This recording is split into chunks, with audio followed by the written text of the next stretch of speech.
오늘은 미타제일입니다. 아마 동참하신 분이 약 500명 정도 되는 것 같습니다. 법회일은 아니지만 법문 요청이 있어서 간단하게 소참 법문을 해드리겠습니다. 이렇게 미타제일에 동참해 주셔서 참 고맙습니다. 여러분들은 이런 제일날은 될 수 있으면 꼭 참석하십시오. 꼭 참석하십시오. 말로 다 할 수 없는 이익을 얻습니다. 법회일도 그렇지만 이런 제일날도 불보살님들이 그냥 있지 않습니다. 신심있고 착한 불자들일수록 많은 것을 받아갑니다. 원래 우리 대전분원은 아미타 부처님의 극락정토와 링크되어 있는 희유한 도량입니다. 제가 언젠가 법문에서 말한 것처럼 이 대전분원은 극락세계로 통해 있는 관문이어요.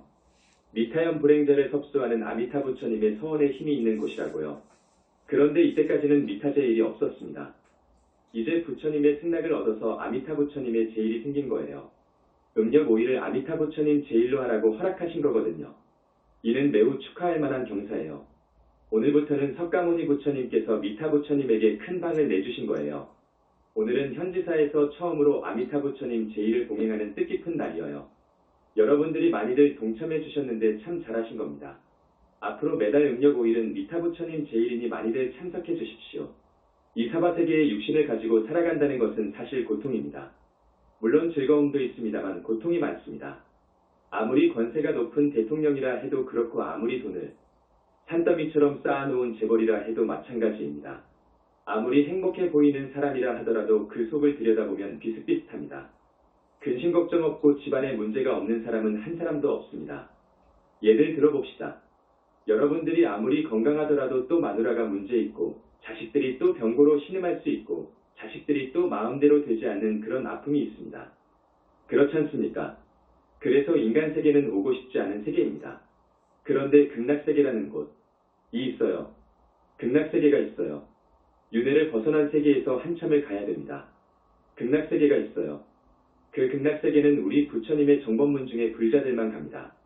외도는 갈 수 없습니다. 우리 부처님 정법문 중에 불자들이 가요. 가는데 조건이 있어요. 가는 데는 착해야 돼요. 착한 사람이 되어야 돼요. 착한 사람은 나쁜 짓 하지 않고 부모님께 효하고 불보살님을 공경하고 그 가르침을 따르는 등 이렇게 해야 됩니다. 이런 조건이 있습니다. 그러면 모든 부처님의 부처님이신 석가모니 부처님께서 인가를 해요. 너는 서방정토 극락세계에 간다 하고 보살인가를 해요. 그러면 아미타 부처님이 섭수를 해요. 그럽니다. 그러니까 여러분 모두 인간세계에 다시는 오고 싶지 않고 하늘세계에 가야 되겠는데 하늘세계도 복이 가하면 떨어져. 인간세계로 떨어져. 또 지옥으로도 갈 수 있어. 지옥으로 떨어져. 그렇기 때문에 하늘세계도 목표는 아니요.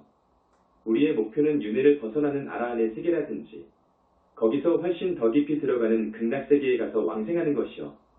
여러분 그렇게 목표를 세워야 돼. 그렇지요? 다 가고 싶지요? 거기는 영원한 즐거움만 있어. 기가 막힐 일이라. 영원한 즐거움이 있어. 거기는 퇴전할 수가 없어. 거기는 병고도 없어. 의식주 때문에 고민할 것이 없어. 우리가 살아가는데 기본적인 것이 의식주가 아닙니까? 거기는 의식주가 내 마음대로 충분히 공급돼. 거기는 이별이 없어. 어쨌든 하늘보다도 하늘인 세계가 극락세계야.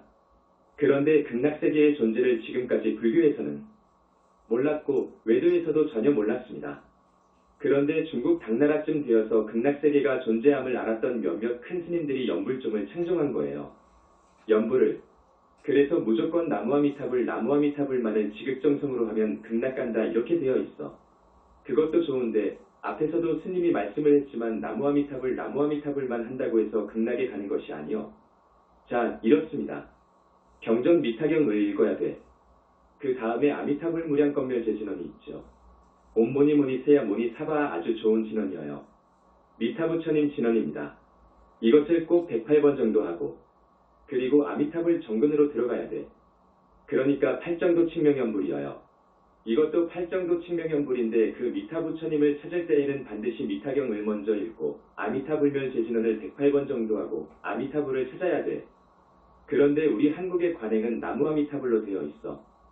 아미타불만 해도 좋은데 나무를 넣어준다고. 역시 관행으로 내려왔기 때문에 그렇게 해도 좋아. 나무아미타불 이렇게 해왔으니까 그렇게 하시라고. 원칙은 아미타불 해야지. 그런데 나무아미타불도 좋다 그거라. 나무아미타불을 그렇게 많이 찾되 스님. 금강경을 읽고 부처님 다라니를 하고 그리고 석가모니불 칭명을 하라고 했는데 이제 아미타불 공부를 또 하라고 합니까? 하는 사람도 있어요. 그런데요, 우리 부처님은 3계의 지존이시니까 모든 붓다님을 낸 다음 붓다의 아버지이시니까 붓다의 붓다이시니까 미래제가 다하도록 3계의 지존이시고 법왕이시고 하기 때문에 우리 석가모니불을 먼저 찾는 것이 예의예요. 그렇지 않습니까? 그 집안에 가면 일단 그 집안의 주인을 찾아보는 거예요. 집안의 주인한테 인사를 하고 그 다음 큰아들이 아버지 대행을 한다고 하면 큰아드님한테 가서 인사하는 거예요. 그와 같이 아침에 일어나면 맨 처음 석가모니 부처님 공부를 해놓습니다. 시간이 없으면 출근해도 좋아. 저녁에 와서 아미타 부처님 공부를 해라 그거지. 늙으신 분들은 시간이 많으니까 계속해도 좋습니다. 그런데 병고에 신음하는 사람들은 약사궁을 가면 또 약사 부처님만 찾으라고 하거든. 좋아요. 그러니까 여러분은 두세 분의 스승을 딱 정하라고. 두세 분. 부처님은 필수입니다. 그 다음에 아미타불이라든지 부처님과 관세음 보살님만 찾던지 부처님과 약사 부처님만 찾던지 이렇게 두 분 혹은 세 분 혹은 네 분. 많아도 좋습니다. 이렇게 하시라고요. 아미타 부처님의 그 지혜와 능력은 엄청납니다. 어느 정도냐? 외도들이 떠받들고 있는 신들이 있죠. 외도들이 떠받들고 있는 신, 예를 들면 기독교에서 말하는 여호와 하나님, 이슬람교에서 이야기하는 창조주 알라, 도가에서 이야기하는 조물주격으로 보는 옥황상제, 이런 분하고 비교할 수 없이 훌륭해. 비교할 수 없이 더 높아. 아셨습니까? 이런 분들은 붓다가 아니요. 앞으로 시간이 가면 스님이 더 깊은 법문을 해드리겠지만 우선 그렇게 말씀을 드립니다. 아미타 부처님은 서방정토 극락세계를 창조하신 분이어요. 서방극락세계는 어디에 있느냐? 윤회를 벗어난 세계에 있어. 아미타 부처님은 정멸의 세계에 계신다고요. 정멸의 세계에 계셔. 미타 부처님은 그 극락세계를 창조하신 분이어요. 이 외도의 신들은 그럴 능력이 전혀 없어. 그 정도까지 가서 창조할 능력은 없어. 거기까지 가서 살 수도 없어. 자기의 지혜와 그 모든 것을 고려하더라도 그 정멸세계에 들어갈 수도 없고 그 정멸세계에 들어가 살 수도 없어. 우선 그 정도로 이야기해 둡니다. 아미타 부처님은 그렇게 거룩하신 우리 부처님이셔요. 그런데 여기 대전분원하고 미타국하고 링크가 되어 있거든요. 그것을 아셔야 돼. 그러면서 이제 오늘부터 정식으로 음력 5일은 미타제일입니다. 여러분들이 이렇게 오셔서 10분 동안이라도 30분 동안이라도 아미타 부처님을 간절히 찾고 발언을 하면 아미타 부처님하고 인연이 맺어져. 반드시 인연이 맺어집니다. 그래서 여러분들이 극락세계에 갈 수 있는 인연이 맺어진단 말이에요. 인연의 종자가 뿌려진다고 생각해. 언젠가는 미타국에 간다 그거예요. 아셨습니까? 오늘 이 부분은 이 정도로 합니다. 제주도에 우리 영산불교의 6번째 분원이 생겼습니다. 제주분원은 분원으로는 6번째이고 본사를 포함하면 영산불교의 7번째의 성지월시다. 우리 영산불교의 각 분원들은 성지입니다. 영적으로 보면 세계적인 어떤 성지하고 비교가 안 됩니다. 7번째의 성지가 생겼습니다. 그렇기 때문에 양력으로 8월 1일, 앞으로 8일이 있어야 되나요? 8일이 있어야 되지요. 8월 1일 날탱화 점원 및 개원식을 갖습니다. 한두 달 전에 천평을 구입했습니다. 참 좋아요. 참 좋습니다. 우선 공기가 너무 청정하고 대로변인데 주변에 인가가 없습니다. 그런데 그 주인이 천년 만년 살려고 한 것인지 석조 2층 건물로 아주 단단하게 지은 집이어요. 그것을 구입했어요. 이제 용도 변경을 하려니까 행정관청에 많이 섭외도 하고 1층을 법당으로 하려니까 벽등 등을 많이 손봐야 돼요. 그런데 그 주인이 100년 천년을 살려고 지었던지 워낙 견고하게 지었어요. 석조로 잘 지었어요. 그래가지고 공사 진척이 어렵고 늦어져. 벽을 뚫는데도 아무리 들들들들 해도 잘 안 돼. 지금 1층이 거의 되었습니다. 우리 태사부님이 토목이라든지 건축이라든지 나무 심는 조경이라든지 모든 분야의 안목이 출중해요. 굉장히 출중합니다. 이 토목일은 기사들이 딸립니다. 또 조경의 최고 조경수가 딸려요. 안 돼요. 우리 태사부님을 이길 수가 없어요. 불안이 열려가지고요. 아주 밝아요. 그런데 나는 이제 경전이라든지 이런 것은 굉장히 박습니다. 너무도 박지어 박수 웃음. 우리 태사부님은 거기에 꼭 계셔야 됩니다. 한시라도 비우고 이틀, 3일, 일주일 후에 가보면 또 마음에 안 드니까 다 뜯는다고. 잘못해놨으니까. 그래서 지금 한 2주일째 계십니다. 2주일째 계시는데 앞으로도 한 2주일 계셔야 돼. 일주일 후에 저만 하니까. 저만 하면 또 3일 동안에 부처님께 공양을 올려. 야 돼. 거기에서 우리 사부님들께 공양을 올려야 돼. 그러시고 오시면 정말로 완벽한 분원이 되고 또 그 옆에 땅까지 구입한다고 추진을 해요. 천평도 좋은데 지금 천평을 좋게 해놨습니다. 밭도 경계를 다 찾아가지고 복토도 하고 지금 좋게 만들고 있습니다. 아마 제주도가 대단히 중요한 곳인 것 같아요. 불보살님들이 거기를 딱 짚고 가라 하는 거예요. 그래서 어디를 사라 해서 가서 보니까 기가 막히게 좋아요. 거기가 정말로 좋아요. 거기에 들어가서 자보면 정말로 마음이 쉬어요. 여러분, 마음이 푹 쉬는 데가 있는 거예요. 그런 곳이 최고의 명당인 거예요. 거기가 그래요. 찾기도 쉽습니다. 제주공항에서 30여 분 가면 되는데 제주 시내에서 조금만 더 가면 만세동산이 있어요. 3.1운동 당시 만세를 불러 3.1절로 기념되지 않습니까? 1919년 3월 2일 일경 일본 제국의 한거에서 3.1 만세운동이 벌어졌잖아요. 거기 그 자리예요. 만세를 불렀던 자리입니다. 거기에다가 한 10만 평을 제주도 당국에서 공원을 좋게 조성했는데 그것이 만세동산입니다. 바로 그 옆집이어요. 그렇기 때문에 5억, 10억 들여서 주차장을 만들 필요가 없게 되었어요. 거기에 1000대, 2000대가 들어갈 수 있는 주차장이 우리 집 옆에 있어요. 이렇게 되어 있더라고. 그래서 그것도 좋고 앞으로 부처님께서 법당과 여타 정각을 지을 작정인 것 같습니다. 그렇게 마음 잡수신 것 같아요. 저만일에는 내가 거기에도 내려가야 되는데 내일 모레는 또 약사제일이지 않습니까? 약사제일에 한 500명이 온다고 하니까 약사공에 가서 약사제일 모셔드리고 이제 또 제주도에 갑니다. 그래서 태사부님은 지금까지 거기에 계시고 해서 오늘 여기에 못 오셨다는 것을 말씀드립니다. 세 번째, 오늘 말씀드리고 싶은 것은 중국이나 일본이나 한국이나 제주도나 그 불교가 정법불교에서 너무 떨어져 있습니다. 정법불교하고 너무 심하게 떨어져 있습니다. 중국을 갔다 온 사람들의 이야기를 들어보면 중국 불교는 짬뽕불교가 되어버렸어요. 일본도 그래요. 일본도 사람이 죽으면 그 의식을 위주로 하는 의식불교가 되어가지고 능력도 없이 목탁을 두드린다고. 능력 없이 하면 안 됩니다. 천도해줄 능력이 없어요. 천도해줄 능력은 이 세상의 현지사밖에 없어요. 우리 한국 불교도 그렇습니다. 말할 필요도 없습니다. 제주도 불교는요, 불자들의 불심이 대단히 깊습니다. 제주도 불자들의 불심은 부산보다 더 낫다고 해요. 그래서 어디에 새 절이 들어 섰다고 하면 제주도 불교 신자들은 꼭 한번 왔다 간다고 합니다. 왔다가 들렀다 간대요. 그렇게 불심이 강해요.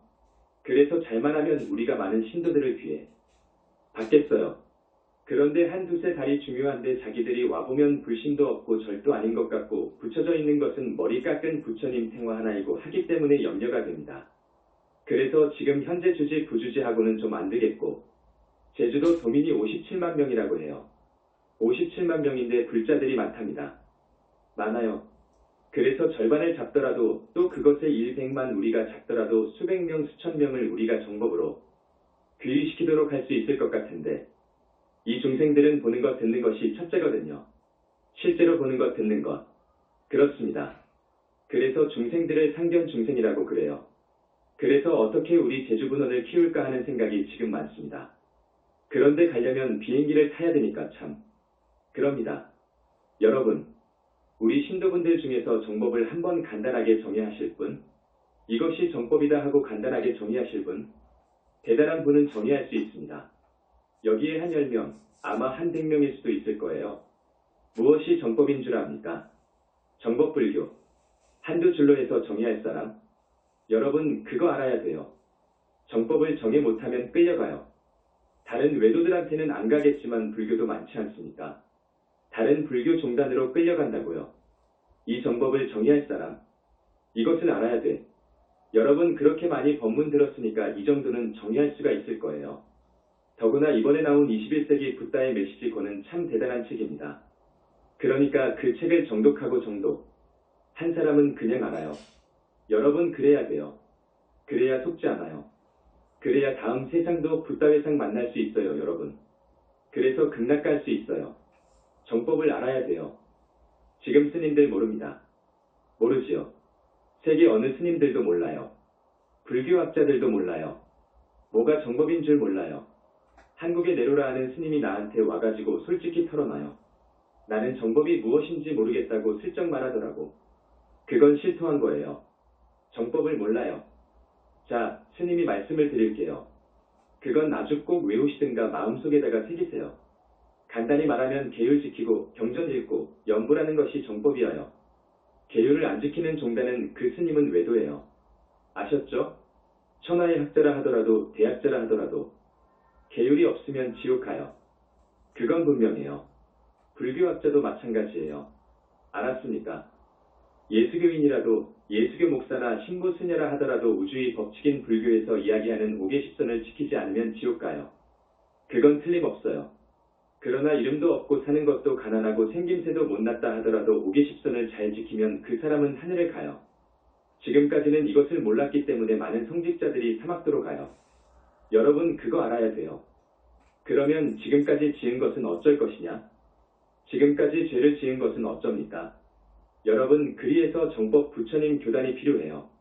부처님 교단을 만나게 되면 정법을 만나게 되면 닭업생으로 지은 죄, 금생에 와서 지은 죄, 오늘같이 미타 부처님이 한없이 씻어준 것처럼 그렇게 되면 어떻게 됩니까? 여러분의 영체에 더덕더덕 붙은 그 업장이 떨어져 나간다고. 그래서 영혼체가 맑고 청정해지면 하늘에 가요. 지옥이나 아기로. 떨어질 사람은 거무티티예요. 그러니까 그냥 알아요. 성중하늘을 가려면 더 깨끗해야 되고요. 극락 가려면 영체가 빛이 나야 돼요. 그것은 자기 혼자의 힘으로는 안 됩니다. 자기 수행 가지고는 안 되어요. 거룩하신 우리 부처님, 오열의 부처님 같은 분들이 씻어줘야 돼요. 씻어줘야 돼요. 무량광으로 그냥 막 퍼부어주고 씻어주는 거예요. 여러분, 내 책 21세기 붓다의 메시지 권에도 써놨지만 유대 카발라에서는 신이 애제자를 갖다가 자기가 있는 하늘로 끌어들이려고 그 신입이 나인 소프오르로 퍼부어주지 않습니까? 그런데 그것 갖고 안 되어요. 그 신의 힘 갖고는 안 되어요. 또 그 빛 갖고는 안 되어요. 그런 빛은 씻어지기는 하지만 소멸은 못해요. 부처님의 빛으로 씻어줘야 되고 소멸해줘야 돼요. 부처님의 능력으로요. 자, 그래서 6번 있는 제일, 2번의 법회날에 온 분들, 또 천도제 한 사람은 감사공양 때 부처님께서 씻어주시오. 또 기타 어떤 특별한 행사 때, 저기 제주분원 저만 개원식 같은 큰 행사 때, 그때는 많이 씻어줘요. 그것을 돈으로 따질 수 없어요, 여러분. 1000억이라도 따질 수 없어요. 그건 무가보예요. 무가보. 값으로 따질 수 없어. 그렇게 해서 지은 업을 씻어야 돼요. 소멸해야 돼요. 그리고서 착한 사람 되어가지고 연불하는 거예요. 연불 공부할 때는 부처님 공부를 먼저 하고 아미타 부처님 공부를 하는 거예요. 이렇게 해야 됩니다. 자, 5계십선의 계율을 지킵니다. 다음에 경전을 읽습니다. 그 경전은 어떤 경전이냐? 내가 말한 경전은 금강경하고 법화경 본문 8품이 있어요. 우리 현지사에서 출간했어요. 여러분들이 구입하지 않으니까 그러지. 그 본문 8품이 법화경의 핵심이올시다. 그러니까 금강경하고 법화경 본문 8품하고 우리 책 21세기 붓다의 메시지고는 부처님께서 인가한 것입니다. 이런 경전을 읽고 그 다음에 다라니를 하고 앞에서 아미타 부처님 다라니는 옴무니무니 세야무니 사바하이지요. 이것을 하고 그리고 부처님을 칭명하는 거예요. 칭명을 할 때에는 발언을 해야 돼. 발언을 해야 돼. 부처님이 와 계신다고 생각해. 화신부처님이 와 계시니까. 닭업생으로 내려오면서 어리석어서 지은 죄 많이 씻어 주옵소서. 소멸해 주옵소서 부처님. 부처님 말씀 따라서 앞으로는 착하게 살면서 효를 다하고 보살행을 열심히 할 것입니다. 아미타국 극락세계에 가서 나는 것이 소원입니다. 이끌어 주옵소서. 하고 발언을 합니다. 서방정토 극락세계에 갈 사람은 육바람일 공부를 해야 돼요. 육바람일 공부에 대해서 스님이 법문했나 모르겠네요. 아마 했을 거예요. 육바람일 공부를 해야 돼요. 육바람일 수행을 해야 돼요. 육바람일의 내용은 계율을 잘 지키고 보살행하고 부처님 공부 잘 해라는 말이에요. 그렇게 그 발언을 해야 돼요. 그렇게 해서 간절하게 발언하고 연불하고 하다가 보면 자식들도 말 잘 듣고 남편도 속 안 썩이고 병도 안 오고 세간복 다 받고 죽을 때 똥오줌 안 누고 편안히 잠자득합니다. 죽을 때는 미타국을 못 가더라도 미타 부처님이 아직은 점수가 모자라구나 하면 하늘이나 높은 하늘에 갈 수 있도록 해줘요. 지옥을 안 가고 우선 그렇게만 해도 어딥니까?